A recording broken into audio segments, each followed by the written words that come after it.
ਵਾਹਿਗੁਰੂ ਜੀ ਕਾ ਖਾਲਸਾ ਵਾਹਿਗੁਰੂ ਜੀ ਕੀ ਫਤਿਹ। ਸਿੱਖੀ ਸਿੱਖਿਆ ਗੁਰ ਵਿਚਾਰ ਦੇਖ ਰਹੀ ਸਾਰੀ ਸੰਗਤਾਂ ਨੂੰ ਮੈਂ ਅਚਿੰਤ ਕੌਰ ਜੀ ਆਇਆਂ ਨੂੰ ਆਖਦੀ ਹਾਂ।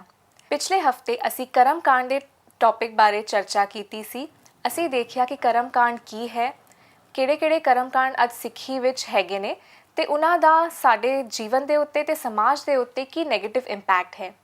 ਆਓ ਅਸੀਂ ਅੱਜ ਉਸੇ ਚਰਚਾ ਨੂੰ ਅੱਗੇ ਤੋਰਦੇ ਹੋਏ ਸਾਡੇ ਸਟੂਡੀਓ ਵਿੱਚ ਅੱਜ ਜਸਮੀਤ ਵੀਰ ਜੀ ਤੇ ਕੁਲਵਿੰਦਰ ਭੈਣ ਜੀ ਹੈਗੇ ਨੇ, ਉਹਨਾਂ ਨੂੰ ਅਸੀਂ ਜੀ ਆਇਆਂ ਨੂੰ ਆਖਦੇ ਹਾਂ। ਭੈਣ ਜੀ, ਤੁਹਾਨੂੰ ਪੁੱਛਣਾ ਚਾਹਾਂਗੀ ਕਿ ਅੱਜ ਕੱਲ੍ਹ ਸਿੱਖ ਬੀਬੀਆਂ ਵਿੱਚ ਵਰਤ ਰੱਖਣ ਦਾ ਬੜਾ ਫੈਸ਼ਨ ਹੈਗਾ ਤੇ ਉਸ ਦੀ ਗੁਰਮਤ ਅਨੁਸਾਰ ਕੀ ਮਹੱਤਤਾ ਹੈ ਕਿ ਸਾਨੂੰ ਇਹ ਵਰਤ ਰੱਖਣੇ ਚਾਹੀਦੇ ਨੇ?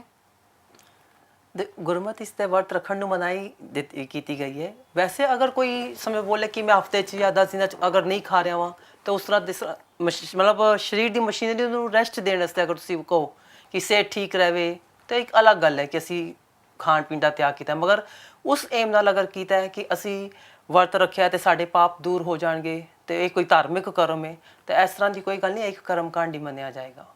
ਬਾਣੀ 'ਚ ਬਹੁਤ ਪੰਕਤੀਆਂ ਆਈਆਂ ਨੇ, ਹਰ ਕਾ ਸਿਮਰਨ ਛਾੜ ਕੇ ਉਹ ਹੀ ਰਾਖੇ ਨਾਰ, ਇਹ ਵਰਤ ਦਾ ਨਾਮ ਹੈ। ਉਹ ਹੀ ਗਦਹੀ ਹੋਏ ਕੇ ਉਹ ਤਰੇ ਪਾਰ ਸਹੇ ਮਨਚਾਰ, ਬਾਣੀ 'ਚ ਆਇਆ।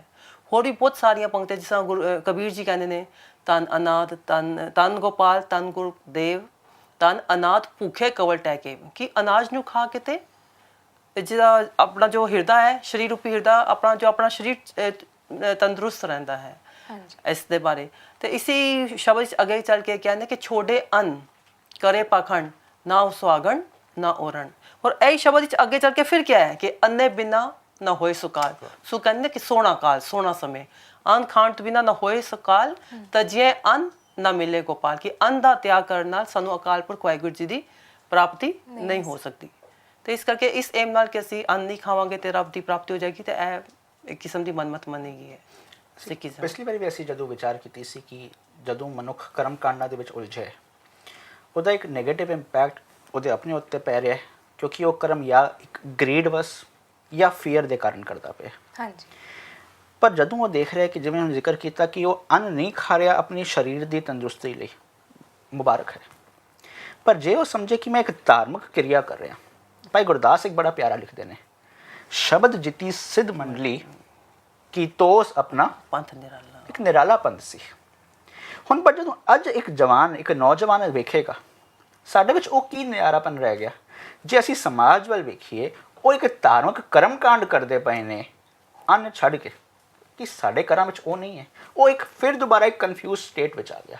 ਗੁਰੂ ਗ੍ਰੰਥ ਸਾਹਿਬ ਦੀ ਬਾਣੀ ਕਹਿ ਰਹੀ ਹੈ ਅੰਨ ਛੋੜ ਕਰੇ ਪਖੰਡ, ਪਰ ਜਦੋਂ ਮੈਂ ਆਪਣੀ ਮਾਂ ਵੱਲ ਵੇਖਦਾ ਉਹ ਅੰਨ ਛੱਡਦੀ ਪਈ ਹੈ।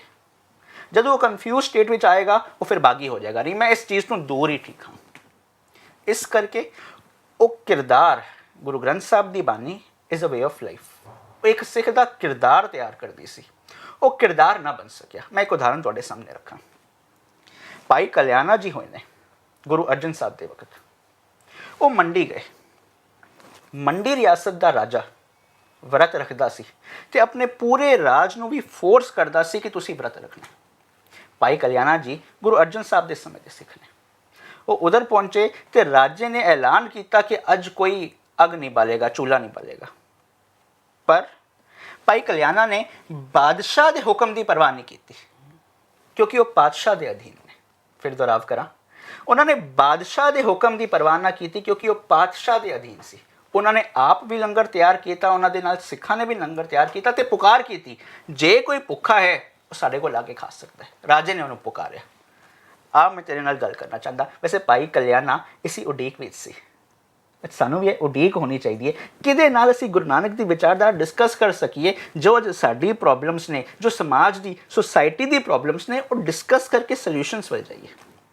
ਭਾਈ ਕਲਿਆਣਾ ਜੀ ਨੇ ਉਹਨੂੰ ਸਿੱਧ ਕੀਤਾ, ਉਹਨੂੰ ਸਮਝਾਇਆ ਕਿ ਤੂੰ ਆਪ ਵੀ ਅੰਨ ਛੱਡ ਰਹੇ ਤੇ ਆਪਣੇ ਪੂਰੇ ਰਾਜ ਨੂੰ ਵੀ ਪਰੇਸ਼ਾਨ ਕਰਦਾ ਪਿਆ, ਆਪਣੇ ਹੁਕਮ ਉਸ ਜ਼ਬਰ ਟੈਰਰਾਈਜ਼ ਕਰਦਾ ਪਿਆ ਤੂੰ ਲੋਕਾਂ ਨੂੰ।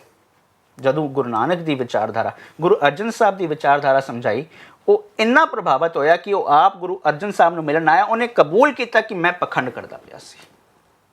ਇਸੇ ਤਰੀਕੇ ਨਾਲ ਸੰਗਲਾਦੀਪ ਦਾ ਰਾਜਾ ਪ੍ਰਭਾਵਿਤ ਹੋਇਆ ਇੱਕ ਸਿੱਖ ਤੋਂ। ਉਹ ਵੀ ਅੰਨ ਛੱਡਦਾ ਸੀ, ਉਹ ਵੀ ਪਖੰਡ ਕਰਦਾ ਸੀ, ਪਰ ਇੱਕ ਸਿੱਖ ਤੋਂ ਪ੍ਰਭਾਵਿਤ ਹੋ ਕੇ ਕਿਹਾ ਕਿ ਮੈਂ ਗੁਰੂ ਨਾਨਕ ਨੂੰ ਮਿਲਣਾ ਚਾਹੁੰਦਾ। ਉਹ ਆਪ ਸਿੱਖ ਬਣਿਆ।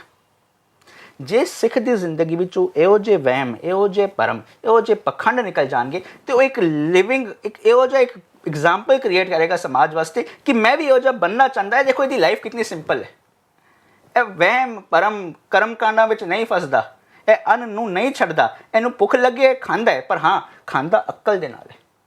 ਜਦੋਂ ਇਹ ਅਕਲ ਨਾਲ ਖਾਏਗਾ, ਇਹਦੀ ਲਾਈਫ ਇਤਨੀ ਸਿੰਪਲ ਹੈ, ਇਹਦੀ ਜ਼ਿੰਦਗੀ ਦੇ ਵਿੱਚ ਕਿਰਦਾਰ ਹੈ, ਇਹਦੀ ਜ਼ਿੰਦਗੀ ਦੇ ਵਿੱਚ ਰਫਤਾਰ ਹੈ, ਇਹਦੀ ਬੋਲੀ ਵਿੱਚ ਜੋ ਇੱਕ ਮਿਠਾਸ ਹੈ, ਇਸ ਕਰਕੇ ਦਸਤਾਰ ਹੈ।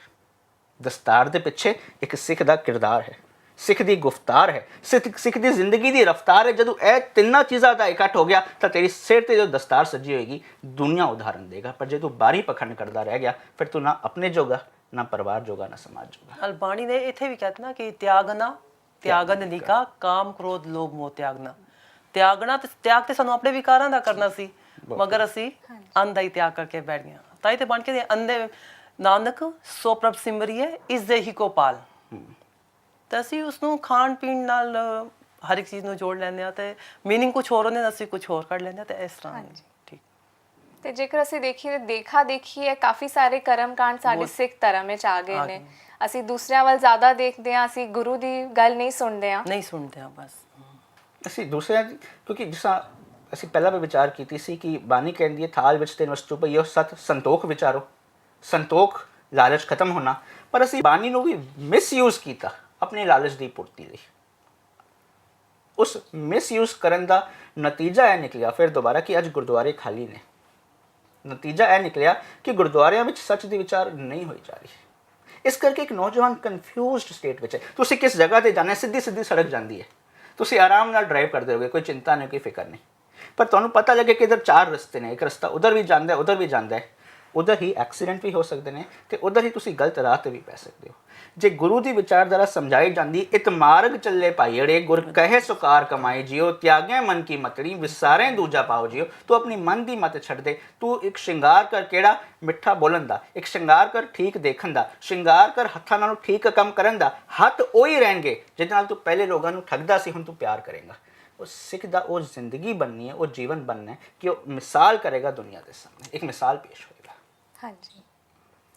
ਤੇ ਅਸੀਂ ਇਹ ਦੇਖਿਆ ਕਿ ਤੀਰਥ ਜਾਣਾ ਵੀ ਉਸ ਦਾ ਵੀ ਕੋਈ ਫਲ ਨਹੀਂ ਹੈ ਜਦ ਤੱਕ ਤੁਸੀਂ ਆਪਣੇ ਹਿਰਦੇ ਵਿੱਚ ਨਾ ਨਹੀਂ ਵਸਾਇਆ। ਤੇ ਅਸੀਂ ਇਹ ਵੀ ਦੇਖਿਆ ਕਿ ਵਰਤ ਰੱਖਣ ਦਾ ਵੀ ਕੋਈ ਸਿੱਖੀ ਵਿੱਚ ਮਹੱਤਵ ਨਹੀਂ ਹੈ। ਤਿਆਗ ਵਿਕਾਰਾਂ ਨੂੰ ਤਿਆਗਣਾ। ਜੇਕਰ ਪੂਜਾ ਕੀਤੀ ਜਾਏ ਅਕਾਲ ਪੁਰਖ ਦੀ ਤੇ ਉਹ ਪੂਜਾ ਕਿਸ ਤਰ੍ਹਾਂ ਦੀ ਹੋਣੀ ਚਾਹੀਦੀ ਹੈ, ਉਸ ਬਾਰੇ ਥੋੜਾ ਚਾਨਣ ਪਾਓ ਤੁਸੀਂ। ਬਾਣੀ ਦਾ ਇੱਕ ਬੜਾ ਪਿਆਰਾ ਫੈਸਲਾ। ਵੈਸੇ ਪੂਜਾ ਦਾ ਅਰਥ ਜੋ ਸਤਿਕਾਰਯੋਗ ਭਾਈ ਕਾਨ ਸਿੰਘ ਨਾਭਾ ਮਹਾਨ ਕੋਸ਼ ਵਿੱਚ ਲਿਖਦੇ ਨੇ, ਪੂਜਾ ਦਾ ਭਾਵ ਹੈ ਮਾਨ ਕਰਨਾ, ਸਨਮਾਨ ਕਰਨਾ, ਆਦਰ ਦੇਣਾ। ਮੈਂ ਇੱਕ ਸਿੰਪਲ ਜਿਹੀ ਉਦਾਹਰਨ ਦਾ, ਮੈਂ ਰੋਜ਼ ਸਵੇਰੇ ਉੱਠਾਂ, ਆਪਣੇ ਮਾਪਿਆਂ ਦੇ ਪੈਰ ਨੂੰ ਹੱਥ ਲਾਵਾਂ, ਬੜਾ ਉਹਨਾਂ ਦੇ ਇੱਕਦਮ ਕਹਾਂ ਕਿ ਮੈਂ ਤੁਹਾਡੀ ਪੂਜਾ ਕਰਦਾ, ਪਰ ਉਹ ਜੋ ਮੈਨੂੰ ਕਹਿਣ ਮੈਂ ਕੰਮ ਉਸ ਤੋਂ ਬਿਲਕੁਲ ਪੁੱਠਾ ਕਰਾਂ। ਕਿ ਇਹ ਬਾਹਰਲੀ ਮਾਨ, ਬਾਹਰਲੀ ਸਮਾਨ ਉਹਨਾਂ ਨੂੰ ਸਵੀਕਾਰ ਹੋਏਗਾ? ਨਹੀਂ। ਬਾਣੀ ਕਹਿੰਦੀ ਇੱਕ ਕੰਮ ਕਰ, ਪੂਜਾ ਕੀਚੈ ਨਾਮ ਤਿਆਗੀ। ਨਾਮ ਦੇ ਭਾਵ ਉਹਦੀ ਹੋਂਦ ਨੂੰ, ਉਹਦੀ ਹੋਂਦ ਨੂੰ ਮਹਿਸੂਸ ਕਰ, ਉਹਦੇ ਜੋ ਗੁਣ ਨੇ ਉਹ ਗੁਣ ਜ਼ਿੰਦਗੀ ਦੇ ਵਿੱਚ ਧਾਰਨ ਕਰ ਲੈ। ਜੇ ਤੂੰ ਗੁਣ ਧਾਰਨ ਨਹੀਂ ਕੀਤੇ, ਬਾਹਰਲੀ ਪਖੰਡ ਕੀਤੇ ਤੇ ਬਿਨ ਨਾਵੇ ਪੂਜ ਨਾ ਹੋਏ। ਪਰ ਅਸੀਂ ਬਾਹਰੀ ਤੌਰ ਤੇ ਕੁਝ ਸੋਚੇ ਕਿ ਮੈਂ ਚੀਜ਼ਾਂ ਅਰਪਣ ਕਰਾਂਗਾ। ਗੁਰਦੁਆਰੇ ਦੇ ਵਿੱਚ ਸ਼ਨੀਵਾਰ ਨੂੰ ਛੋਲਿਆਂ ਦਾ ਪ੍ਰਸ਼ਾਦ, ਸੋ ਕਾਲਡ ਪ੍ਰਸ਼ਾਦ ਆਉਣਾ ਸ਼ੁਰੂ ਹੋਇਆ। ਗੁਰਦੁਆਰਿਆਂ ਦੇ ਵਿੱਚ ਜੋਤਾਂ ਬਾਲੀਆਂ ਗਈਆਂ, ਗੁਰਦੁਆਰਿਆਂ ਦੇ ਵਿੱਚ ਚਾਵਲ ਮਾਂ ਦੀ ਦਾਲ ਆਉਣੀ ਸ਼ੁਰੂ ਹੋਈ ਕਿ ਤੁਸੀਂ ਇਹ ਚੀਜ਼ਾਂ ਨੂੰ ਅਰਪਣ ਕਰੋ, ਤੁਸੀਂ ਪੂਜਾ ਕਰ ਪਾਓਗੇ। ਪਰ ਇੱਕ ਗੱਲ ਹੋਰ ਹੋਈ। ਵੈਸੇ 1 ਮਿੰਟ ਮੈਂ ਰੁਕਾਂ। ਇੱਕ ਥਾਂ ਤੇ ਗਏ, ਉਧਰ ਅਰਦਾਸ ਵਿੱਚ ਭਾਈ ਸਾਹਿਬ ਨੇ ਇੱਕ ਪੰਕਤੀ ਪੜ੍ਹੀ। ਜਦੋਂ ਕੜਾ ਪ੍ਰਸ਼ਾਦ ਦਾ ਜ਼ਿਕਰ ਆਇਆ ਤੇ ਉਹ ਕਹਿੰਦੇ ਨੇ ਹੁਣ ਲਾਵੋ ਭੋਗ ਹਰ ਰਾਏ। ਅਰਦਾਸ ਕਰਨ ਵਾਲਾ ਸ਼ਾਇਦ ਇਹ ਸੋਚਦਾ ਪਿਆ ਕਿ ਗੁਰੂ ਗ੍ਰੰਥ ਸਾਹਿਬ ਪਾਤਸ਼ਾਹ ਹੁਣ ਇਸ ਕੜਾ ਪ੍ਰਸ਼ਾਦ ਨੂੰ ਭੋਗ ਲਾਣਗੇ। ਸੰਗਤ ਵੀ ਇਹੀ ਸੋਚੇਗੀ ਕਿਉਂਕਿ ਪੰਕਤੀ ਜਦੋਂ ਕੜਾ ਪ੍ਰਸ਼ਾਦ ਦਾ ਜ਼ਿਕਰ ਆਇਆ ਤੇ ਉਹ ਕਹਿ ਰਹੇ ਨੇ ਹੁਣ ਲਾਵੋ ਭੋਗ ਹਰ ਰਾਏ, ਕਿ ਸ਼ਾਇਦ ਗੁਰੂ ਗ੍ਰੰਥ ਸਾਹਿਬ ਕੜਾ ਪ੍ਰਸ਼ਾਦ ਨੂੰ ਭੋਗ ਲਾਣਗੇ। ਇਹ ਪੰਕਤੀ ਗੁਰੂ ਗ੍ਰੰਥ ਸਾਹਿਬ ਚੋਂ ਆਈ। ਪੰਥਕ ਮਰਿਆਦਾ ਵਿੱਚ ਲਿਖਿਆ ਜਦੋਂ ਅਰਦਾਸ ਵਿੱਚ ਕੜਾ ਪ੍ਰਸ਼ਾਦ ਦਾ ਜ਼ਿਕਰ ਆਏ, ਉਧਰ ਪ੍ਰਵਾਨ ਦਾ ਜ਼ਿਕਰ ਆਇਆ ਕਿ ਇਹ ਪ੍ਰਵਾਨ ਹੋਇਆ ਪ੍ਰਸ਼ਾਦ ਸਾਧ ਸੰਗਤ ਵਿੱਚ ਵਰਤਾਉਣ ਦੀ ਆਗਿਆ ਬਖਸ਼ੋ। ਪਰ ਇਹ ਜੋ ਪੰਕਤੀ ਆਈ, ਇਹ ਪੰਕਤੀ ਗੁਰੂ ਅਰਜਨ ਪਾਤਸ਼ਾਹ ਦੀ ਹੈ। ਗੁਰੂ ਅਰਜਨ ਸਾਹਿਬ ਕਹਿੰਦੇ ਨੇ ਅਨੇਕ ਪ੍ਰਕਾਰ ਭੋਜਨ ਬਹੁ ਕੀਏ, ਬਹੁ ਬਿੰਜਨ ਮਿਸ਼ਟਾਏ। ਕਰੀ ਪਾਕ ਸਾਲ ਸੋਚ ਪਵਿੱਤਰਾ ਹੁਣ ਲਾਵੋ ਹੁਣ ਲਾਵੋ ਭੋਗ ਹਰ ਰਾਏ। हे ਮੇਰੇ ਰੱਬ, ਮੈਂ ਇੱਕ ਜੀਵ ਇਸਤਰੀ ਹਾਂ। ਇੱਕ ਉਦਾਹਰਨ ਦਿੱਤੀ ਹੈ ਗੁਰੂ ਸਾਹਿਬ ਨੇ। ਇੱਕ ਜੀਵ ਇਸਤਰੀ ਨੇ ਆਪਣੀ ਘਰ ਦੀ ਰਸੋਈ ਵਿੱਚ ਅਨੇਕ ਭੋਜਨ ਤਿਆਰ ਕੀਤੇ, ਖੱਟੇ ਮਿੱਠੇ ਰਸਦਾਇਕ। ਉਹਦੀ ਮਨ ਦੀ ਇੱਕ ਇੱਛਾ ਹੁੰਦੀ ਹੈ, ਜਦੋਂ ਮੇਰੇ ਘਰ ਦੇ ਮੈਂਬਰ ਮੇਰੇ ਹੱਥ ਨਾਲ ਤਿਆਰ ਕੀਤੇ ਹੋਏ ਭੋਜਨ ਨੂੰ ਖਾਣਗੇ, ਜਦੋਂ ਉਹਨਾਂ ਨੂੰ ਖੁਸ਼ੀ ਹੋਏਗੀ, ਉਹਨਾਂ ਦੀ ਖੁਸ਼ੀ ਵੇਖ ਕੇ ਮੈਨੂੰ ਵੀ ਬੜੀ ਖੁਸ਼ੀ ਹੋਣੀ ਹੈ। ਉਦਾਹਰਨ ਦਿੱਤੀ। ਗੁਰੂ ਸਾਹਿਬ ਕਹਿ ਰਹੇ ਨੇ, हे ਮੇਰੇ ਰੱਬ, ਮੈਂ ਇੱਕ ਜੀਵ ਇਸਤਰੀ ਹਾਂ। ਅਨੇਕ ਪ੍ਰਕਾਰ ਭੋਜਨ ਬਹੁ ਕੀਏ, ਬਹੁ ਬਿੰਜਨ ਮਿਸ਼ਟਾਏ। ਮੈਂ ਆਪਣੇ ਹਿਰਦਾ ਰੂਪੀ ਰਸੋਈ ਵਿੱਚ ਤੇਰੇ ਗੁਣਾਂ ਦਾ ਭੋਜਨ ਤਿਆਰ ਕੀਤਾ ਹੈ, ਪਰ ਮੇਰੀ ਇੱਕ ਆਸ ਹੈ, ਇੱਕ ਮੰਗ ਹੈ। ਹੁਣ ਲਾਵੋ ਭੋਗ ਹਰ ਰਾਏ। ਤੁਸੀਂ ਇਹਨਾਂ ਗੁਣਾਂ ਦੇ ਭੋਜਨ ਨੂੰ ਪ੍ਰਵਾਨ ਕਰੋ। ਪਰ ਸਾਨੂੰ ਕਿਹਾ ਗਿਆ ਕਿ ਤੁਸੀਂ ਪਦਾਰਥ ਅਰਪਣ ਕਰੋ, ਤੁਸੀਂ ਸੁੱਚੇ ਪਦਾਰਥ ਅਰਪਣ ਕਰੋ। ਭਗਤ ਰਵਿਦਾਸ ਨੇ ਵੀ ਕਿਹਾ ਹੈ, ਤੁਸੀਂ ਪੂਜਾ, ਭਗਤ ਰਵਿਦਾਸ ਕਹਿੰਦੇ ਨੇ ਮੈਂ ਵੀ ਪੂਜਾ ਕਰਨੀ ਚਾਹੁੰਦਾ। ਭਗਤ ਰਵਿਦਾਸ ਨੂੰ ਪੁਜਾਰੀ ਕਹਿੰਦੇ, ਜੇ ਤੁਸੀਂ ਪੂਜਾ ਕਰਨੀ ਹੈ ਤੁਹਾਨੂੰ ਕੁਝ ਸੁੱਚੀਆਂ ਚੀਜ਼ਾਂ ਹੈ। ਸੁੱਚ ਪਿੱਟ ਅੱਜ ਸਾਡੇ ਵਿੱਚ ਵੀ ਆ ਗਈ। ਬਾਣੀ ਕਹਿੰਦੀ ਹੈ, ਤਨ ਸੁੱਚਾ ਸੋ ਆਖੀਏ ਜਿਸਮੇ ਸੱਚਾ ਨਾਮ। ਪਰ ਭਗਤ ਰਵਿਦਾਸ ਨੂੰ ਕਿਹਾ ਕਿ ਤੁਸੀਂ ਜੇ ਪੂਜਾ ਕਰਨੀ ਹੈ ਤੁਹਾਨੂੰ ਕੁਝ ਚੀਜ਼ਾਂ ਅਰਪਣ ਕਰਨੀਆਂ ਪੈਣਗੀਆਂ, ਭੇਟਾਂ ਕਰਨੀਆਂ ਪੈਣਗੀਆਂ। ਤੁਸੀਂ ਸੁੱਚਾ ਦੁੱਧ ਲੈ ਕੇ ਆਓ। ਭਗਤ ਰਵਿਦਾਸ ਦੁੱਧ ਲੈਣ ਗਏ। ਦੁੱਧ ਲੈਣ ਗਏ ਤੇ ਉਹਨਾਂ ਨੇ ਦੇਖਿਆ ਦੁੱਧ ਨੂੰ ਤਾਂ ਆਲਰੇਡੀ ਬਛੜੇ ਨੇ ਝੂਠਾ ਕੀਤਾ ਹੋਇਆ ਹੈ। ਭਗਤ ਰਵਿਦਾਸ ਕਹਿੰਦੇ ਨੇ, ਦੁੱਧ ਤਾਂ ਬਛੜਾ ਹੈ, ਥਾਨੂੰ ਬਿਟਾ ਰਹੇ ਹੋ। ਪਾਂਡਾ ਕਹਿੰਦੇ, ਕੰਮ ਕਰ, ਤੂੰ ਫੁੱਲ ਲੈ ਕੇ ਆ, ਪਰ ਫੁੱਲ ਵੀ ਸੁੱਚੇ ਅਰਪਣ ਕਰੀ। ਅੱਜ ਸਾਡੇ ਗੁਰਦੁਆਰਿਆਂ ਵਿੱਚ ਵੀ ਪੜਿਆ ਜ਼ਰੂਰ ਜਾ ਰਿਹਾ, ਪਾਤੀ ਤੋਰੇ ਮਾਲਨੀ, ਪਾਤੀ ਪਾਤੀ ਜੀਓ, ਜਿਸ ਪਾਹਨ ਕੋ ਪਾਤੀ ਤੋਰੇ ਸੋ ਪਾਹਨ ਜੀਓ। ਭੂਲੀ ਮਾਲਨੀ ਹੈ ਉਹ। ਅਸੀਂ ਸੋਚਿਆ ਹਾਂ ਮਾਲਨੀ ਨੂੰ ਕਹਿ ਰਹੇ ਨੇ, ਮਾਲਨੀ ਸਮਝ ਗਈ, ਅਸੀਂ ਨਹੀਂ ਸਮਝਣਾ, ਅਸੀਂ ਅਜੇ ਵੀ ਫੁੱਲ ਤੋੜਨੇ ਨੇ। ਖੈਰ, ਭਗਤ ਰਵਿਦਾਸ ਨੂੰ ਕਿਹਾ ਤੁਸੀਂ ਸੁੱਚੇ ਫੁੱਲ ਲੈ ਕੇ ਆਓ। ਭਗਤ ਰਵਿਦਾਸ ਗਏ ਫੁੱਲਵਾਰੀ। ਉਧਰ ਜਾ ਕੇ ਦੇਖਿਆ ਕਿ ਫੁੱਲ ਵੀ ਸੁੱਚਾ ਨਹੀਂ। ਉਹਨਾਂ ਫੁੱਲਾਂ ਦੇ ਉੱਤੇ ਵੀ ਆ ਕੇ ਭਵਰ ਆ ਕੇ ਬੈਠੇ ਨੇ। ਭਗਤ ਰਵਿਦਾਸ ਨੂੰ ਕਿਵੇਂ ਪਤਾ ਲੱਗੇ ਕਿ ਕਿਹੜੇ ਫੁੱਲ ਤੇ ਕਦੀ ਕੋਈ ਆ ਕੇ ਨਹੀਂ ਬੈਠਿਆ? ਭਗਤ ਰਵਿਦਾਸ ਕਹਿੰਦੇ ਨੇ, ਫੁੱਲ ਵੀ ਸੁੱਚਾ ਨਹੀਂ, दूध ਤਾਂ ਬਚਿਆ ਹੈ, ਥਨੋ ਬਿਟਾਰਿਓ, ਫੂਲ ਭਵਰ ਜਲਮੀਨ ਬਿਗਾਰਿਓ। ਭਗਤ ਰਵਿਦਾਸ ਨੂੰ ਕਹਿੰਦੇ ਨੇ, ਚਲੋ ਇੰਜ ਕਰੋ, ਤੁਸੀਂ ਸੁੱਚਾ ਜਲ ਲੈ ਆਓ। ਭਗਤ ਰਵਿਦਾਸ ਜਲ ਲੈਣ ਚਲੇ ਗਏ। ਜਦੋਂ ਪਾਣੀ ਵੱਲ ਝਾਤ ਮਾਰੀ ਦੇਖਿਆ ਉਹਦੇ ਵਿੱਚ ਵੀ ਮੱਛੀਆਂ। ਭਗਤ ਰਵਿਦਾਸ ਕਹਿੰਦੇ, ਹੁਣ ਤੇ ਤੁਹਾਡੀ ਪਰਿਭਾਸ਼ਾ ਅਨੁਸਾਰ ਜਲ ਵੀ ਸੁੱਚਾ ਨੇ। ਫੂਲ ਭਵਰ ਜਲਮੀਨ ਬਿਗਾਰਿਓ। ਭਾਈ ਭਗਤ ਰਵਿਦਾਸ ਇੱਕ ਸਵਾਲ ਖੜਾ ਕਰਦੇ ਨੇ, ਮਾਈ गोविंद पूजा कहाँ ले चरावो, अवर ना पूज अनूप ना पावो। हे मेरे रब, हे मेरी माँ, जे इन्हां सुच्चे पदार्थां नूं अर्पण करके पूजा करनी है तो मेरे को यह पूजा हो नहीं सकती, क्योंकि कोई चीज़ सुच्ची नहीं। मैलागर बेरे हैं पोयंगा, बिख अमृत बसे एक संगा। भगत रविदास नूं कहंदे, चलो इंज करो, चंदन ले आओ। भगत रविदास चंदन लैन गए। देखिया कि चंदन दे पेड़ दे नाल सप लिबड़े हुए बड़ी बुरी तरीके नाल। भगत रविदास कहते हैं, हद हो गई, चंदन भी सुच्चा नहीं, हुण मैं की करा, पूजा फिर नहीं की जा सकती। मैला घर बेरे है पोयंगा, बिख अमृत बसे एक संगा। भगत रविदास अगे कहते हैं, धूप दीप नहीं बेदा बासा। भगत साहब नूं कहंदे, एक काम करो, तुसीं धूप बालो। वैसे अज साडे घरां विच भी जदों अखंड पाठ हुंदा है, सब तो पहले साडा काम हुंदा है कि धूप बालनी। भगत रविदास कहते हैं, धूप भी सुच्चे नहीं, धूप बाली, वो पहले मेरी नासकां विच चढ़ गई, मेरा गला बंद हो गया। हे रब, तुहाडे तक पहुँचदे धूप भी सच्ची ना रही। मैं एक थां गया, मैं एक मिनट फिर रुका। एक थां गया, उधर गुरु ग्रंथ साहब दा स्वरूप घर लैके आ रहे सी ते जिस तरह अंदर जान लगे, कहंदे ने रुको रुको। मैं कहा, हद हो गई, की हो गया? कहंदे ने, असीं तेल नूं दरवाजे विच पाना। इहदा पिछोकड़ की सी? जदों पुराने समयां विच दरवाजे हुंदे सी, किसी ने घर आना, वो दरवाजे तुसी खोलो, वो दरवाजे बड़े आवाज़ करते सी, बड़ी भयानक डरान देने वाली आवाज़।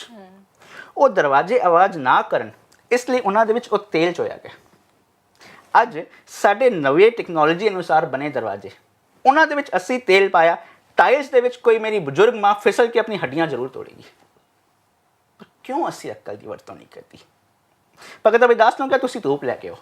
भगत रविदास कहते, जब मैं धूप लैन गया, धूप भी सुच्ची नहीं, फिर की तेरी पूजा की नहीं जा सकती? भगत रविदास कहते नहीं, पूजा की जा सकती है। भाई कान सिंह नाभा की कहते हैं, पूजा करन दा भाव मान करना, सन्मान करना, आदर देना। तो भगत रविदास कहते हैं, मान किवें देना?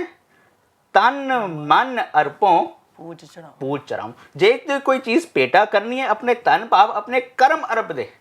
तेरी जुबान दे विच मिठ बोलना सुभा आ जाए, तेरी अखां नूं ठीक देखना आ जाए, यह पूजा करनी है। अपने मन नूं तू अर्प दे। जे तू मत्था टेकदा गुरु अगे, उहदा भाव की है? तुदनों निवन मनन तेरा नाम। गुरु जो कहंदा मन ले। जे मैं अपने मापियां अगे झुकदा पिया, मेरे मापिओ जो मैनूं अक्ल दी बात दे रहे ने, जे मैं अक्ल दी बात मन लई ਤਾਂ ਇਹ ਪੂਜਾ ਹੈ। ਪਰ ਜੇ ਮੈਂ ਬਾਹਰੀ ਪਖੰਡ ਕੀਤਾ, ਗੱਲ ਮੰਨੀ ਨਾ, ਤਾਂ ਫਿਰ ਪੂਜਾ ਨਹੀਂ ਕੀਤੀ ਜਾ ਸਕਦੀ। ਇਹ ਪੂਜਾ ਦੀ ਅਸਲ ਪਰਿਭਾਸ਼ਾ ਗੁਰੂ ਗ੍ਰੰਥ ਸਾਹਿਬ ਮੁਤਾਬਿਕ ਹੈ, ਕਿਉਂਕਿ ਇੱਕ ਵੇ ਆਫ ਲਾਈਫ ਸਿਖਾਉਂਦੀ ਹੈ। ਜਦੋਂ ਤੂੰ ਵੇ ਆਫ ਲਾਈਫ ਸਿੱਖ ਲਈ, ਤੇਰਾ ਮਨ ਵੀ ਅੱਛਾ, ਤੇਰਾ ਮਨ ਵੀ ਅੱਛਾ, ਤੇਰੇ ਕਰਮ ਵੀ ਅੱਛੇ, ਤੂੰ ਇੱਕ ਰੋਲ ਮਾਡਲ ਸਮਾਜ ਲਈ ਬਣੇਗਾ, ਜੋ ਤੇਰੇ ਆਪਣੇ ਜੀਵਨ ਵੀ ਚੰਗਾ, ਤੇਰਾ ਪਰਿਵਾਰਕ ਜੀਵਨ ਵੀ ਚੰਗਾ, ਤੇ ਤੂੰ ਸਮਾਜ ਦਾ ਵੀ ਸੁਧਾਰ ਕਰ ਸਕੇਗਾ। ਇਸ ਵੇਲੇ ਲੋੜ ਹੈ, ਜੋ ਅੱਜ ਸਾਡੇ ਸਮਾਜ ਦੀ ਹਾਲਤ ਹੈ, ਇਸ ਸਮਾਜ ਨੂੰ ਸੰਬੰਧੀ ਉਹ ਸਾਂਭਣ ਦਾ ਤਰੀਕਾ ਗੁਰੂ ਨਾਨਕ ਦੀ ਵਿਚਾਰਧਾਰਾ ਹੈ।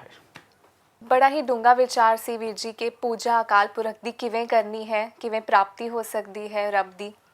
ਤੇ ਤੁਸੀਂ ਐਗਜ਼ਾਮਪਲ ਦਿੱਤਾ ਸੀ ਕਿ ਜਿਸ ਤਰ੍ਹਾਂ ਤੇਲ ਚੋਣ ਦਾ ਐਗਜ਼ਾਮਪਲ ਦਰਵਾਜ਼ੇ 'ਚ ਦਿੱਤਾ ਸੀ ਕਿ ਅਸੀਂ ਬਿਨਾਂ ਸੋਚੇ ਸਮਝੇ ਕਾਫੀ ਸਾਰੇ ਇਸ ਤਰ੍ਹਾਂ ਦੇ ਕਰਮ ਕਾਂਡ ਕਰੀ ਜਾ ਰਹੇ ਹਾਂ। ਇਸ 'ਤੇ ਮੈਨੂੰ ਇੱਕ ਗੱਲ ਯਾਦ ਆਉਂਦੀ ਹੈ। ਮੇਰੇ ਆਫਿਸ ਵਿੱਚ ਇੱਕ ਮੇਰੀ ਕਲੀਗ ਹੈ, ਉਸਦੇ ਘਰ ਇੱਕ ਫਰੈਂਡ ਆਈ ਸੀ ਰੋਟੀ ਖਾਣ, ਤੇ ਉਹ ਆਪਣਾ ਕੁਝ ਫਿਸ਼ ਪ੍ਰਿਪੇਅਰ ਕਰ ਰਹੀ ਸੀ, ਮੱਛੀ ਪਕਾ ਰਹੀ ਸੀ। ਤੇ ਉਸਦੀ ਫਰੈਂਡ ਨੇ ਦੇਖਿਆ ਕਿ ਉਸਨੇ ਫਿਸ਼ ਦਾ ਅਗਲਾ ਤੇ ਪਿਛਲਾ ਹਿੱਸਾ ਕੱਟ ਦਿੱਤਾ ਔਰ ਡਸਟਬਿਨ ਵਿੱਚ ਸੁੱਟ ਦਿੱਤਾ ਤੇ ਬਾਕੀ ਹਿੱਸਾ ਪਕਾ ਰਹੀ ਸੀ ਉਹ। ਤੇ ਉਸਨੇ ਮੇਰੀ ਫਰੈਂਡ ਨੂੰ ਪੁੱਛਿਆ ਕਿ ਤੂੰ ਇਸ ਨੂੰ ਕਿਉਂ ਸੁੱਟ ਦਿੱਤਾ, ਇਸ ਨੂੰ ਕਿਉਂ ਨਹੀਂ ਯੂਜ਼ ਕੀਤਾ। ਤੇ ਉਸਨੇ ਕਿਹਾ ਕਿ ਮੇਰੀ ਜੋ ਮੰਮੀ ਹੈ ਉਹ ਇਸ ਤਰ੍ਹਾਂ ਪਕਾਉਂਦੀ ਸੀ, ਉਹ ਹਮੇਸ਼ਾ ਅਗਲਾ ਤੇ ਪਿਛਲਾ ਹਿੱਸਾ ਕੱਟ ਦਿੰਦੇ ਸੀ ਤੇ ਫਿਰ ਉਹ ਪਕਾਉਂਦੇ ਸੀ, ਤੇ ਇਸ ਕਰਕੇ ਮੈਂ ਵੀ ਇਸੇ ਤਰ੍ਹਾਂ ਕਰ ਰਹੀ ਹਾਂ। ਤੇ ਉਸਨੇ ਜਾ ਕੇ ਫਿਰ ਆਪਣੀ ਮਾਂ ਤੋਂ ਪੁੱਛਿਆ ਕਿ ਤੁਸੀਂ ਇਸ ਤਰ੍ਹਾਂ ਕਿਉਂ ਕਰਦੇ ਸੀ ਕਿ ਅਗਲਾ ਪਿੱਛਾ ਹਿੱਸਾ ਕੱਟ ਦੇਣਾ। ਤੇ ਉਹਨਾਂ ਨੇ ਕਿਹਾ ਕਿ ਮੈਨੂੰ ਯਾਦ ਹੈ ਕਿ ਮੇਰੀ ਮਾਂ ਇਸ ਤਰ੍ਹਾਂ ਪਕਾਉਂਦੀ ਸੀ, ਇਸ ਕਰਕੇ ਅੱਜ ਮੈਂ ਵੀ ਉਸੇ ਤਰ੍ਹਾਂ ਕਰ ਰਹੀ ਹਾਂ। ਤੇ ਫਿਰ ਉਹਨਾਂ ਨੇ ਜਾ ਕੇ ਜਦ ਆਪਣੀ ਮਾਤਾ ਜੀ ਤੋਂ ਪੁੱਛਿਆ ਕਿ ਤੁਸੀਂ ਇਸ ਤਰ੍ਹਾਂ ਕਿਉਂ ਕਰਦੇ ਸੀ, ਤੇ ਉਹਨਾਂ ਨੂੰ ਵੇਗਲੀ ਯਾਦ ਆਇਆ ਕਿ ਉਹਨਾਂ ਦੇ ਘਰ ਤਾਂ ਇੱਕ ਛੋਟਾ ਭਾਂਡਾ ਹੁੰਦਾ ਸੀ, ਤੇ ਉਹਨਾਂ ਨੇ ਕਿਹਾ ਉਸ ਛੋਟੇ ਭਾਂਡੇ ਹੋਣ ਕਰਕੇ ਉਸ ਵਿੱਚ ਫਿਸ਼ ਫਿਟ ਨਹੀਂ ਆਉਂਦੀ ਸੀ, ਤੇ ਉਹ ਅਗਲਾ ਤੇ ਪਿੱਛਾ ਹਿੱਸਾ ਕੱਟ ਦਿੰਦੇ ਸੀ। ਤੇ ਉਹ ਕਾਫੀ ਟਾਈਮ ਦੇ ਬਾਅਦ ਇੱਕ ਤਰ੍ਹਾਂ ਇੱਕ ਰਿਚੁਅਲ ਬਣ ਗਿਆ, ਤੇ ਉਹ ਵੀ ਹੁਣੇ ਤੱਕ ਇਹ ਫੋਲੋ ਕਰ ਰਹੇ ਨੇ, ਜਦ ਕਿ ਅੱਜ ਵੱਡੇ ਭਾਂਡੇ ਹੋ ਗਏ ਨੇ ਘਰ ਵਿੱਚ। ਐਗਜ਼ਾਮਪਲ ਹੈ ਨਾ ਕਿ ਕਿਉਂਕਿ ਅਸੀਂ ਕੰਮ ਕੀਤੇ ਸੋਚ ਨਹੀਂ ਵਰਤੀ ਕਿ ਅਸੀਂ ਕਿਉਂ ਕਰਦੇ ਪਏ ਹਾਂ। ਬਿਲਕੁਲ।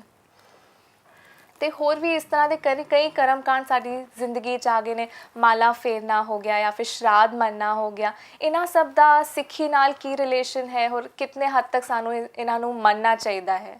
ਸਾਨੂੰ ਗਿਣਤੀ ਮਿਣਤੀ ਦੇ ਪਾਠ करने की तो बिल्कुल मनाही की गई है। हाँ जी। तो कबीर जी ने भी कहता है कि कबीर मेरी सिमरनी रसना ऊपर राम आद जुगादी सकल भगत ताको सुख विश्राम।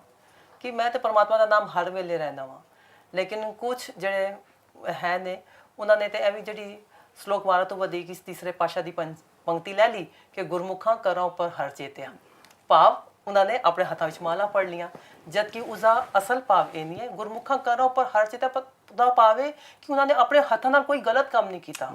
ਉਹਨਾਂ ਨੇ ਹਰ ਵੇਲੇ ਅਕਾਲ ਪੁਰਖ ਵਾਹਿਗੁਰੂ ਜੀ ਨੂੰ ਯਾਦ ਕੀਤਾ ਔਰ ਉਸਦੇ ਦੱਸੇ ਹੋਏ ਰਸਤੇ ਤੇ ਚੱਲੇ ਤੇ ਉਸ ਤਰ੍ਹਾਂ ਦੇ ਕਰਮ ਕੀਤੇ। ਤੇ ਉਸ ਪੰਕਤੀ ਦਾ ਮਾਲਾ ਫੇਰਨ ਨਾਲ ਕੋਈ ਵੀ ਮਤਲਬ ਨਹੀਂ ਹੈ। ਔਰ ਵੈਸੇ ਵੀ ਕਦੀ ਅਸੀਂ ਗੁਰਦੁਆਰੇ 'ਚ ਹੁਣ ਅਸੀਂ ਜਾਂਦੇ ਹਾਂ ਤੇ ਸਭ ਤੋਂ ਪਹਿਲੇ ਅਸੀਂ ਕੀ ਦੇਖਦੇ ਹਾਂ? ਇੱਕਦਮ ਐਂਟਰੈਂਸ 'ਚ ਕੀ ਹੁੰਦਾ? ਨਿਸ਼ਾਨ ਸਾਹਿਬ, ਉਹ ਦੇਖਣਾ। ਤੇ ਉੱਥੇ ਸਾਰੇ ਮੱਥਾ ਟੇਕਦੇ ਨੇ, ਤੇ ਜਦ ਕਿ ਉੱਥੇ ਤੇ ਮੱਥਾ ਟੇਕਣ ਦਾ ਸਵਾਲ ਹੀ ਨਹੀਂ ਉੱਠਦਾ। ਅਸੀਂ ਪਿਛਲੇ ਗੁਰਦੁਆਰਾ ਦੇ ਟੌਪਿਕ ਵਿੱਚ ਅਸਾਂ ਇਹ ਕਲੀਅਰ ਕੀਤਾ ਸੀ ਕਿ ਨਿਸ਼ਾਨ ਸਾਹਿਬ ਇਹ ਦੱਸਦਾ ਹੈ ਕਿ ਇੱਥੇ ਗੁਰਦੁਆਰਾ ਹੈ ਤੇ ਇੱਥੇ ਰਾਗੀ ਰਸਤੇ ਰੋਟੀ ਹੋਰ ਰਹਿਣ ਦਾ ਪ੍ਰਬੰਧ ਹੈ। ਲੇਕਿਨ ਇੱਕ ਬੰਦੇ ਨੇ ਜਾ ਕੇ ਮੱਥਾ ਟੇਕਿਆ ਤੇ ਸਾਰਿਆਂ ਨੇ ਜਾ ਕੇ ਉੱਥੇ ਮੱਥਾ ਟੇਕਣਾ ਸ਼ੁਰੂ ਕਰ ਦਿੱਤਾ, ਸਾਰਿਆਂ ਨੇ ਪਰਿਕਰਮਾ ਸ਼ੁਰੂ ਕਰ ਦਿੱਤੀਆਂ। ਤੇ ਇਹ ਫਿਰ ਅੱਜ ਤੱਕ ਇਹ ਚੱਲਦਾ ਆ ਰਿਹਾ ਹੈ। ਇੱਥੇ ਹੀ ਬਸ ਨਹੀਂ, ਔਰ ਗੁਰਦੁਆਰੇ ਅੰਦਰ ਜਾਈਏ, ਜਾ ਕੇ ਦੇਖੋ ਤੇ ਆਸਾ ਦੀ ਵਾਰ ਦਾ ਕੀਰਤਨ ਚੱਲਦਾ ਪਿਆ। ਤੇ ਵੈਸੇ ਤਾਂ 4-5 ਸ਼ਰੀਰ ਹੀ ਬੈਠੇ ਹੋਣਗੇ, ਉਹਨਾਂ 'ਚ ਵੀ 2-3 ਗੁਟਕੇ ਲੈ ਕੇ ਆਪਣਾ ਨਿਤਨੇਮ ਕਰਦੇ ਪਏ ਹੋਣਗੇ। ਇਹੀ ਦੇਖਣ ਨੂੰ ਆਉਂਦੇ ਤਾਂ। ਹੁਣ ਤੁਸੀਂ ਸੋਚੋ, ਅਗਰ ਅਸੀਂ ਸਕੂਲ ਵਿੱਚ ਬੈਠੇ ਹਾਂ, ਟੀਚਰ ਸਾਨੂੰ ਮੈਥਸ ਦਾ ਲੈਕਚਰ ਪੜ੍ਹਾ ਰਹੀ ਹੈ ਔਰ ਟੀਚਰ ਮੈਥਸ ਦਾ ਲੈਕਚਰ ਸਮਝਾ ਰਹੀ, ਮੈਥ ਸਮਝਾ ਰਹੀ ਬਲੈਕ ਬੋਰਡ 'ਤੇ, ਹੋਰ ਮੈਂ ਬੁੱਕ ਵਿੱਚ ਲੈ ਕੇ ਜੋਗਰਾਫੀ ਪੜ੍ਹ ਰਹੀ ਹਾਂ, ਕਿ ਮੈਨੂੰ ਸਮਝ ਆਏਗੀ? ਨਾ ਮੈਨੂੰ ਮੈਥ ਸਮਝ ਆਣੀ ਹੈ, ਨਾ ਮੇਰੀ ਜੋਗਰਾਫੀ ਪੱਲੇ ਪੈਣੀ ਹੈ। ਸੇਮ ਉਸੇ ਤਰ੍ਹਾਂ ਹੀ ਹੋ ਰਿਹਾ। ਅੱਜ ਕੀਰਤਨ ਹੋ ਰਿਹਾ, ਅਸੀਂ ਉਸਨੂੰ ਸੁਣ ਨਹੀਂ ਰਹੇ। ਅਸੀਂ ਆਪਣੇ ਜੋ ਇੱਕ ਹੋਮਵਰਕ ਸੀ ਨਿਤਨੇਮ, ਜੋ ਸਾਨੂੰ ਘਰ ਬੈਠ ਕੇ ਕਰਨਾ ਸੀ, ਅਸੀਂ ਉਹ ਗੁਰਦੁਆਰੇ 'ਚ ਆ ਕੇ ਉਸਨੂੰ ਵੀ ਇੱਕ ਕਰਮ ਕਾਂਡ ਦਾ ਹਿੱਸਾ ਬਣਾ ਦਿੱਤਾ। ਇਸ ਤਰ੍ਹਾਂ ਛੋਟੇ ਛੋਟੇ ਅਸੀਂ ਬਹੁਤ ਸਾਰੇ ਕਰਮ ਕਰਨੇ ਆਪਣੇ ਡੇ ਟੂ ਡੇ ਲਾਈਫ ਵਿੱਚ, ਕਿ ਜੋ ਇੱਕ ਕਰਮ ਕਾਂਡ ਦਾ ਹਿੱਸਾ ਫਿਰ ਇਹ ਵੱਧਦਾ ਗਿਆ। ਫਿਰ ਇੱਕ ਨੇ ਕੀਤਾ ਇਸ ਤਰ੍ਹਾਂ, ਦੂਸਰਾ ਆਇਆ ਉਹ ਵੀ ਗੁਟਕਾ ਚੁੱਕ ਕੇ ਬੈਠ ਗਿਆ, ਤੀਸਰਾ ਆਇਆ ਉਹ ਵੀ ਗੁਟਕਾ ਚੁੱਕ ਕੇ। ਤੇ ਫਿਰ ਬਾਣੀ ਪੈਂਦੀ ਹੈ, ਦੇਖਾ ਦੇਖੀ ਸਭ ਕਰੇ ਮਨਮੁਖ ਬੂਝ ਨਾ ਪਾਏ। ਇਹ ਸਭ ਦੇਖਾ ਦੇਖੀ ਸਭ ਜਿਨ ਗੁਰਮੁਖ ਹਿਰਦਾ ਸ਼ੁੱਧ ਹੈ ਸੇਵ ਪਈ ਤਿੰਨ ਥਾਏ। ਤੇ ਇਹ ਸਭ ਚੀਜ਼ਾਂ ਨੂੰ ਸਾਨੂੰ ਦੇਖਣ ਦੀ ਸੰਭਾਲਣ ਦੀ ਲੋੜ ਹੈ। ਹਾਂਜੀ। ਪੰਥਕ ਸਿੱਖ ਰਹਿਤ ਮਰਿਆਦਾ ਅੰਦਰ ਇੱਕ ਨਿੱਜੀ ਜ਼ਿੰਦਗੀ, ਸ਼ਖਸੀ ਜ਼ਿੰਦਗੀ, ਇੱਕ ਪੰਥਕ ਜ਼ਿੰਦਗੀ ਹੈ। ਨਿਤਨੇਮ ਬੰਦੇ ਨੇ ਕਰਨਾ ਹੈ, ਪਰ ਉਹ ਘਰ ਵਿੱਚ ਇੱਕ ਨਿੱਜੀ ਹੈ। ਕਿ ਟੀਚਰ ਇੰਗਲਿਸ਼ ਪੜ੍ਹਾ ਰਿਹਾ ਹੋਏ, ਅਸੀਂ ਮੈਥ ਸੋਲਵ ਕਰ ਰਹੀ ਹੋਏ, ਨਾ ਅਸੀਂ ਮੈਥਸ ਕਰ ਸਕਦੇ ਹਾਂ ਨਾ ਇੰਗਲਿਸ਼। ਉਸ ਵੇਲੇ ਜੇ ਅਸੀਂ ਸਾਡਾ ਧਿਆਨ ਜਪਜੀ ਸਾਹਿਬ ਵੱਲ ਵੀ ਹੈ ਤੇ ਜੋ ਕੀਰਤਨੀ ਸਿੰਘ ਨੇ ਉਹ ਪੜ੍ਹਦੇ ਪਏ ਨੇ, ਤੁਸੀਂ ਮਾਲਾ ਦਾ ਸਵਾਲ ਕੀਤਾ, ਉਸੇ ਆਸਕ ਕੀ ਵਾਰ ਦੇ ਵਿੱਚ ਪੜ੍ਹਿਆ ਜਾ ਰਿਹਾ ਸੀ, ਪੜ ਪੁਸਤਕ ਸੰਧਿਆ ਬਾਦਨ ਸਿਲ ਪੂਜਸ ਬਗਲ ਸਮਾਦਨ ਮੁਖ ਚੋਟ ਵਿਭੂਕਨ ਸਾਰਨ ਤ੍ਰੈਪਾਲ ਤਿਹਾਰ ਵਿਚਾਰਨ ਗਲ ਮਾਲਾ तिलक लिलाटम ਤਿਲਕ ਲਿਲਾਟਨ ਦੋਇ ਧੋਤੀ ਬਸਤਰ ਕਪਾਟਨ ਜੇ ਜਾਨਸ बर्मम ਬ੍ਰਹਮਨ ਕਰਮਨ सब ਸਭ ਫੋਕਟ ਨਿਸ਼ਟੋ ਕਰਮਨ। ਜਦੋਂ ਤੈਨੂੰ ਰੱਬ ਦੇ ਕੰਮਾਂ ਬਾਰੇ ਸਮਝ ਪੈ ਗਈ ਤੂੰ ਆਪ ਹੀ ਕਹੇਗਾ ਇਹ ਮਾਲਾ ਫੇਰਨਾ ਕੀ ਹੈ, ਸਭ ਫੋਕਟ ਵਿਅਰਥ ਕੰਮ ਨੇ। ਪਰ ਜੋ ਗੁਰੂ ਨਾਨਕ ਸਾਹਿਬ ਮਾਲਾ ਨੂੰ ਫੋਕਟ ਕਹਿ ਰਹੇ ਹਨ, ਗੁਰੂ ਨਾਨਕ ਸਾਹਿਬ ਦੀ ਤਸਵੀਰ ਤੇ ਸਿਰ ਤੇ ਵੀ ਮਾਲਾ, ਹੱਥ ਤੇ ਵੀ ਮਾਲਾ ਤੇ ਅੱਗੇ ਰੱਖਤਾ ਗੜਵਾ, ਤੇ ਗੜਵਾ ਬਾਰੇ ਬਾਣੀ ਕੀ ਕਹਿੰਦੀ ਹੈ, ਗਜ ਸਾਡੇ ਤੈਂ ਤੈ ਧੋਤੀਆਂ ਤੇਰੇ ਪਾਇਨ ਤੱਕ ਗਲੀ ਜਿਨਾ ਜਪ ਮਾਲੀਆਂ ਲੋਟੇ ਹੱਥ ਨੇ ਬਗ ਓਏ ਹਰ ਕੇ ਸੰਤ ਨਾ ਆਖੀਏ, ਕੀ ਆਖਾਂਗੇ, बनारस के ਬਨਾਰਸ ਕੇ ਠੱਗ। ਪਰ ਜੇ ਅਸੀਂ ਗੁਰਬਾਣੀ ਦੀ ਵਿਚਾਰਧਾਰਾ ਨੂੰ ਸਮਝਿਆ ਹੁੰਦਾ ਤੇ ਫਿਰ ਇਹ ਮਾਲਾ ਨੂੰ, ਇਹ ਗਿਣਤੀਆਂ ਨੂੰ, ਇਹ ਸ਼ਰਾਧ ਦੇ ਕੰਮ ਨੂੰ, ਸ਼ਰਾਧ ਦੇ ਹੈਰਾਨਗੀ ਹੁੰਦੀ ਹੈ, ਜਿੰਦੇ ਪਿਤਰ ਨਾ ਮਾਨੇ ਕੋ ਸੇਵਾ ਐ ਕਰ ਕਿ ਆਪਣੇ ਜਿੰਦੇ ਜੀ ਮਾਂ-ਬਾਪ ਦੀ ਸੇਵਾ ਕਰ। ਅੱਜ ਇਹ ਸਾਡਾ ਦੁਖਾਂਤ ਹੈ ਕਿ ਸਾਡੇ ਸਮਾਜ ਦੇ ਵਿੱਚ ਵ੍ਰਿਧ ਆਸ਼ਰਮ ਇੰਨੇ ਤਿਆਰ ਹੋ ਗਏ ਨੇ। ਕੋਈ ਸੋਚੇਗਾ ਇਹਦੇ ਪਿੱਛੇ ਕਾਰਨ ਕੀ ਨੇ? ਬੱਚੇ ਹਨ, ਬੱਚੇ ਨਾ ਹੋਣ ਤੇ ਸਮਝ ਸਕਦੇ ਹਾਂ, ਬੱਚੇ ਹਨ ਆਪਸ ਵਿੱਚ ਨਾ ਬਣੀ ਵ੍ਰਿਧ ਆਸ਼ਰਮ ਤਿਆਰ ਹੋ ਗਏ ਨੇ। ਇਸ ਤੋਂ ਵੱਡਾ ਦੁੱਖ ਇਸ ਸਮਾਜ ਵਿੱਚ ਕੀ ਹੋ ਸਕਦਾ ਹੈ? ਕਿਉਂਕਿ ਮਰਨ ਤੋਂ ਬਾਅਦ ਦੇ ਕੰਮਾਂ ਵੱਲ ਧਿਆਨ ਦਿੱਤਾ, ਪਰ ਅਸੀਂ ਜਿੰਦੇ ਜੀ ਮਾਂ-ਬਾਪ ਕੀ ਕਹਿ ਰਹੇ ਨੇ ਉਹਨਾਂ ਦੀ ਸੇਵਾ, ਸਮਾਜ ਦੀ ਸੇਵਾ ਵੱਲ ਧਿਆਨ ਨਹੀਂ ਦਿੱਤਾ। ਇੱਕ ਛੋਟੀ ਜਿਹੀ ਉਦਾਹਰਨ ਹੈ, ਉਹਦਾ ਕਾਰਨ, ਉਹਦਾ ਇੱਕ ਰਿਜ਼ਲਟ ਕੀ ਨਿਕਲਿਆ। ਜੇ ਇੱਕ ਪਿਤਾ ਆਪਣੇ ਬੱਚੇ ਨੂੰ ਕਹੇ, ਉਹਦੀ ਬੈਲ ਵੱਜੀ ਦਰਵਾਜ਼ੇ ਦੀ, ਤੁਸੀਂ ਇੱਕ ਕੰਮ ਕਰਨਾ, ਅੰਕਲ ਆਏ ਹੋਣਗੇ, ਮੈਂ ਇਹਨਾਂ ਨੂੰ ਕੁਝ ਪੈਸੇ ਦੇਣੇ ਨੇ, ਇਹਨਾਂ ਨੂੰ ਕਹਿ ਦਿਓ ਮੈਂ ਕਰਨੀ ਆ। ਬੱਚੇ ਨੇ ਉਹ ਵੇਖ ਲਿਆ, ਬੱਚੇ ਦੇ ਉਹ ਗੱਲ ਉਹਦੇ ਦਿਮਾਗ ਵਿੱਚ ਆ ਗਈ। ਸਮਾਜ ਦਾ ਇੱਕ ਨਿਯਮ ਹੈ, ਤੁਸੀਂ ਬੈਂਕ ਕੋਲੋਂ ਲੋਨ ਲਓ, ਤੁਹਾਨੂੰ ਸੂਦ ਇੰਟਰਸਟ ਸਮੇਤ ਦੇਣਾ ਪੈਂਦਾ। ਉਹ ਬੱਚਾ ਇਹ ਝੂਠ ਤੁਹਾਨੂੰ ਇੰਟਰਸਟ ਦੇ ਸਮੇਤ ਲੁਟਾਏਗਾ। ਉਸ ਬੱਚੇ ਦੇ ਦਿਮਾਗ ਵਿੱਚ ਇਹ ਗੱਲ ਆ ਗਈ, ਮੇਰੇ ਪਿਤਾ ਨੇ ਕਿਹਾ ਹੈ ਕਿ ਉਹਨਾਂ ਨੂੰ ਝੂਠ ਕਹਿ ਦੇ ਮੈਂ ਕਰਨੀ ਆ। ਉਹ ਬੱਚੇ ਨੇ ਜਦੋਂ ਵੱਡਾ ਹੋਣਾ ਹੈ, ਆਪਣੇ ਪਿਤਾ ਲਈ ਉਹਦੇ ਦਿਮਾਗ ਵਿੱਚ, ਉਹਦੇ ਹਿਰਦੇ ਵਿੱਚ ਨਾ ਉਹ ਸਤਿਕਾਰ ਰਹਿਣਾ, ਤੇ ਉਹਨੇ ਆਪਣੇ ਪਿਤਾ ਨੂੰ ਹੀ ਝੂਠ ਬੋਲਣਾ। ਜੇ ਤੂੰ ਆ ਕੇ ਕਹੇ ਤੂੰ ਮੈਨੂੰ ਕਿਉਂ ਝੂਠ ਬੋਲਦਾ ਪਿਆ, ਉਹ ਕਹੇਗਾ ਜ਼ਰੂਰ ਤੁਸੀਂ ਮੈਨੂੰ ਵੀ ਝੂਠ ਬੋਲਣਾ ਸਿਖਾਇਆ। ਜੇ ਅੱਜ ਅਸੀਂ ਜਿੰਦੇ ਜੀ ਮਾਂ-ਬਾਪ ਨੂੰ ਨਹੀਂ ਪੁੱਛਦੇ ਪਏ, ਚੇਤਾ ਰੱਖਿਓ ਸਮਾਂ ਸਾਡੇ ਨਾਲ ਵੀ ਆਣਾ ਹੈ, ਆਉਣ ਵਾਲੀ ਪੀੜ੍ਹੀ ਨੇ ਸਾਨੂੰ ਵੀ ਨਹੀਂ ਪੁੱਛਣਾ। ਕਹਿੰਦੇ ਆਪੇ ਬੀਜ ਆਪੇ ਹੀ ਖਾ। ਜਿਸ ਤਰ੍ਹਾਂ ਦੇ ਕਰਮ ਕਰਾਂਗੇ ਉਸ ਤਰ੍ਹਾਂ ਦਾ ਫਲ ਤੇ ਸਾਨੂੰ ਮਿਲਣਾ ਹੀ ਹੈ। ਤੇ ਜਿੰਦੇ ਜੀ ਤੇ ਅਸੀਂ ਪਿਤਰਾਂ ਦੀ ਪਰਵਾਹ ਨਹੀਂ ਕਰਦੇ, ਬਜ਼ੁਰਗਾਂ ਦੀ, ਤੇ ਮਰਨੇ ਤੋਂ ਬਾਅਦ ਜਿਸ ਤਰ੍ਹਾਂ ਕਿ ਹੁਣ ਦੇਖ ਲਓ ਸਿੱਖ ਰਹਿਤ ਮਰਿਆਦਾ 'ਚ ਕੀ ਲਿਖਿਆ ਹੋਇਆ ਹੈ ਕਿ ਜਦੋਂ ਕੋਈ ਪ੍ਰਾਣੀ ਦੀ ਡੈਥ ਹੋ ਜਾਵੇ ਤਾਂ ਉਸ ਦੀ ਅੰਤਿਮ ਅਰਦਾਸ ਤੋਂ ਬਾਅਦ ਕੋਈ ਵੀ ਕਰਮ ਨਹੀਂ ਕਰਨਾ। ਲੇਕਿਨ ਅਸੀਂ ਫਿਰ ਲੱਗੇ ਰਹਿੰਦੇ ਹਾਂ, ਇਹ ਹਫਤੇ ਦਾ ਪਾਠ ਹੈ, ਇਹ ਮਹੀਨੇ ਦਾ ਪਾਠ ਹੈ, ਇਹ ਪਹਿਲਾ ਤਿਉਹਾਰ ਹੈ, ਇਹ ਵਰੀਣਾ ਵੇ। ਅਸੀਂ ਇੱਕ ਨਹੀਂ ਕਿਤਨੇ ਕਰਮ ਕਾਂਡ ਕਰਿਆ ਕਰ, ਅਸੀਂ ਲਿਸਟ ਬਣਾਉਂਦੇ ਜਾਈਦਾ ਤੇ ਅਸੀਂ ਥੱਕ ਜਾਵਾਂਗੇ। ਬਿਲਕੁਲ। ਤੇ ਇਹ ਕਰਮਕਾਂਡ ਤੋਂ ਬਾਹਰ ਨਿਕਲਣ ਦਾ ਕੁਝ ਸੁਝਾਅ ਦੱਸੋ ਤੁਸੀਂ। ਸੁਝਾਅ ਦੱਸਣ ਵਾਲੇ ਨਾ ਮੈਂ ਹਾਂ ਨਾ ਕੋਈ ਹੋਰ ਹੈ। ਸੁਝਾਅ ਗੁਰੂ ਗ੍ਰੰਥ ਸਾਹਿਬ ਦੀ ਬਾਣੀ ਦੱਸਦੀ ਹੈ। ਕਬੀਰ ਸਾਹਿਬ ਇੱਕ ਬੜਾ ਪਿਆਰਾ ਉਦਾਹਰਨ ਦਿੰਦੇ ਨੇ। ਸਮਾਜ ਵਿੱਚ ਅਸੀਂ ਦੇਖਦੇ ਹਾਂ ਕਈ ਵਾਰੀ ਹਨੇਰੀ ਆਉਂਦੀ ਹੈ, ਹਨੇਰੀ ਆਪਣਾ ਕੰਮ ਕਰ ਗਈ, ਸਭ ਤਹਿਸ ਨਹਿਸ ਕਰ ਗਈ, ਅਨੇਕ ਲੋਕ ਬੇਘਰ ਹੋ ਗਏ। ਉਸ ਤੋਂ ਬਾਅਦ ਮੀਂਹ ਪੈਂਦਾ, ਬਾਰਿਸ਼ ਆਉਂਦੀ ਹੈ। ਕਿਉਂਕਿ ਉਹ ਬੇਘਰ ਹੋ ਗਏ ਸੀ, ਉਹਨਾਂ ਦੇ ਸਿਰ ਉੱਤੇ ਛੱਤ ਨਹੀਂ ਸੀ, ਉਸ ਪਾਣੀ ਨਾਲ ਭਿੱਜੇ ਗਏ।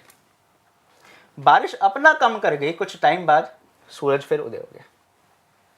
ਇਹ ਬਾਹਰਲੀ ਉਦਾਹਰਨ ਦੇ ਕੇ ਕਬੀਰ ਸਾਹਿਬ ਇੱਕ ਬੜੀ ਪਿਆਰੀ ਬਾਤ ਕਰੇ ਨੇ, ਦੇਖੋ ਭਾਈ ਗਿਆਨ ਕੀ ਆਇਆ, ਗਿਆਨ ਕੀ ਆਈ ਆਂਦੀ, ਗੁਰੂ ਦੇ ਗਿਆਨ ਦੀ ਇੱਕ ਹਨੇਰੀ ਆਈ, ਉਹਨੇ ਸਭ ਤਹਿਸ ਨਹਿਸ ਕਰ ਦਿੱਤਾ। ਜੋ ਮੇਰਾ ਵਹਿਮ, ਜੋ ਮੇਰਾ ਪਖੰਡ, ਜੋ ਮੇਰੇ ਮਨ ਦੀ ਮਤ, ਜੋ ਮੇਰੀ ਈਗੋ ਸੀ, ਉਹਨੇ ਸਭ ਤਹਿਸ ਨਹਿਸ ਕਰ ਦਿੱਤਾ। ਦੇਖੋ ਭਾਈ ਗਿਆਨ ਕੀ ਆਈ ਆਂਦੀ, ਸਭੇ ਉਡਾਨੀ ਭ੍ਰਮ ਕੀ ਟਾਟੀ। ਜੋ ਮੇਰੀ ਜ਼ਿੰਦਗੀ ਦੇ ਵਿੱਚ ਭ੍ਰਮ ਸੀ ਕਿ ਇਹ ਵਹਿਮ ਹੈ, ਇਹ ਪਖੰਡ ਹੈ, ਉਹ ਸਭ ਦੂਰ ਹੋ ਗਿਆ। ਦੋ ਚਿੱਤੇ ਕੀ ਜੋ ਥੂਨ ਗਿਰਾਨੀ, ਮੋਹ ਪਲੇਟਾ ਟੂਟਾ, ਤ੍ਰਿਸ਼ਨਾ ਛਾਨ ਭਈ ਧਰ ਉੱਪਰ, ਦੁਰਮਤ ਪਾਂਡਾ। ਦੁਰਮਤ ਪਾਂਡਾ, ਉਹ ਦੁਰਮਤ ਦਾ ਪਾਂਡਾ ਫੁੱਟ ਗਿਆ। ਉਸ ਤੋਂ ਬਾਅਦ ਕੀ ਹੋਇਆ? ਆਂਦੀ ਪਾਛੇ ਜੋ ਜਲ ਵਰਕੇ, ਜੋ ਜਲ ਵਰਕੇ। ਹੁਣ ਮੀਂਹ ਦੀ ਵਾਰੀ ਆਈ। ਹੁਣ ਆਂਦੀ ਤੋਂ ਬਾਅਦ ਜਦੋਂ ਬਾਰਿਸ਼ ਆਈ, ਹੁਣ ਕਿਉਂਕਿ ਉਹ ਮੋਹ ਦੀ ਛਪੜੀ ਨਹੀਂ ਰਹੀ, ਉਹ ਮਨੁੱਖ ਉਸ ਮੀਂਹ ਦੇ ਵਿੱਚ ਭਿੱਜਿਆ ਗਿਆ। ਆਂਦੀ ਪਾਛੇ ਜੋ ਜਲ ਵਰਖੇ ਤੇ ਤੇਰਾ ਜਨ ਪੀਣਾ। ਹੁਣ ਅਖੀਰ ਵਿੱਚ ਸੂਰਜ ਉदय ਹੋ ਗਿਆ। ਕਹੋ ਕਬੀਰ ਮਨ ਭਇਆ ਪ੍ਰਗਾਸਾ, ਉਦੇ ਭਾਨ ਜਬ ਜੀਣਾ। ਹੁਣ ਜਦੋਂ ਗੁਰੂ ਦੇ ਗਿਆਨ ਦੇ ਨਾਲ ਜੀਵਨ ਦੇ ਵਹਿਮ ਪਖੰਡ ਕਰਮ ਕਾਂਡ ਦੂਰ ਹੋ ਗਏ, ਗੁਰੂ ਦੇ ਨਾਮ ਰੂਪੀ ਵਰਖਾ ਵਿੱਚ ਮਨੁੱਖ ਭੇਜਿਆ ਗਿਆ, ਹੁਣ ਜੀਵਨ ਦੇ ਵਿੱਚ ਫਿਰ ਚਾਨਣ ਆ ਗਿਆ। ਉਹ ਗੁਰੂ ਦਾ ਗਿਆਨ, ਗੁਰੂ ਦਾ ਉਪਦੇਸ਼, ਗੁਰੂ ਗ੍ਰੰਥ ਸਾਹਿਬ ਦੀ ਵਿਚਾਰਧਾਰਾ ਹੀ ਇੱਕੋ ਇੱਕ ਕਾਰਨ ਹੈ। ਮੈਂ ਫਿਰ ਦੁਹਰਾਵ ਕਰਾਂ, ਸਾਡੇ ਘਰਾਂ ਵਿੱਚ ਗੁਰਦਾਸ ਮਾਨ ਦੀ ਸੀੜੀਆਂ ਜ਼ਰੂਰ ਨੇ, ਭਾਈ ਗੁਰਦਾਸ ਦੀ ਵਾਰਾਂ ਨੇ। ਜਦੋਂ ਸਾਡੇ ਘਰਾਂ ਵਿੱਚ ਭਾਈ ਗੁਰਦਾਸ ਦੀਆਂ ਵਾਰਾਂ ਸ਼ਿੰਗਾਰ ਬਣਨਗੀਆਂ, ਜਦੋਂ ਗੁਰੂ ਗ੍ਰੰਥ ਸਾਹਿਬ ਦੀ ਬਾਣੀ ਦੀ ਵਿਚਾਰ ਹੋਏਗੀ, ਉਹ ਵਹਿਮ, ਉਹ ਪਖੰਡ, ਉਹ ਕਰਮਕਾਂਡ ਆਪੇ ਹੀ ਦੂਰ ਹੋ ਜਾਣਗੇ। ਜਦੋਂ ਤੁਸੀਂ ਲਾਈਟ ਔਨ ਕਰ ਦੋ, ਹਨੇਰਾ ਉਧਰ ਹੀ ਹੈ ਪਰ ਉਹ ਦੂਰ ਹੋ ਜਾਂਦਾ ਹੈ। ਲਾਈਟ ਬੰਦ ਹੋਈ, ਹਨੇਰਾ ਆਪਣਾ ਪ੍ਰਭਾਵ ਛੋੜੇਗਾ। ਜਦੋਂ ਗੁਰੂ ਦੇ ਗਿਆਨ ਦੀ ਲਾਈਟ ਸਾਡੇ ਘਰਾਂ ਵਿੱਚ, ਸਾਡੀ ਜ਼ਿੰਦਗੀ ਦੇ ਵਿੱਚ ਆ ਗਈ, ਇਹ ਹਨੇਰਾ ਆਪੇ ਦੂਰ ਹੋ ਦੀਵਾ ਬਲੇ ਹਨੇਰਾ ਜਾਏ। ਅਸੀਂ ਜੋ ਵਿਚਾਰ ਵੀਰ ਜੀ ਔਰ ਭੈਣ ਜੀ ਪਾਸੋਂ ਸਰਵਣ ਕੀਤੇ ਨੇ, ਉਹਨਾਂ ਤੋਂ ਇਹੀ ਸਾਨੂੰ ਸਮਝ ਮਿਲਦੀ ਹੈ ਕਿ ਸਾਨੂੰ ਆਪਣੇ ਨਿੱਜੀ ਜ਼ਿੰਦਗੀ ਬਾਰੇ ਧਿਆਨ ਦੇਣਾ ਹੈ, ਉਸ ਵਿੱਚ ਸੁਧਾਰ ਲੈ ਕੇ ਆਉਣਾ ਹੈ, ਨਾ ਕਿ ਬਾਹਰਲੀ ਕਰਮ ਕਾਂਡ ਵਿੱਚ ਫਸੇ ਰਹਿਣਾ ਹੈ।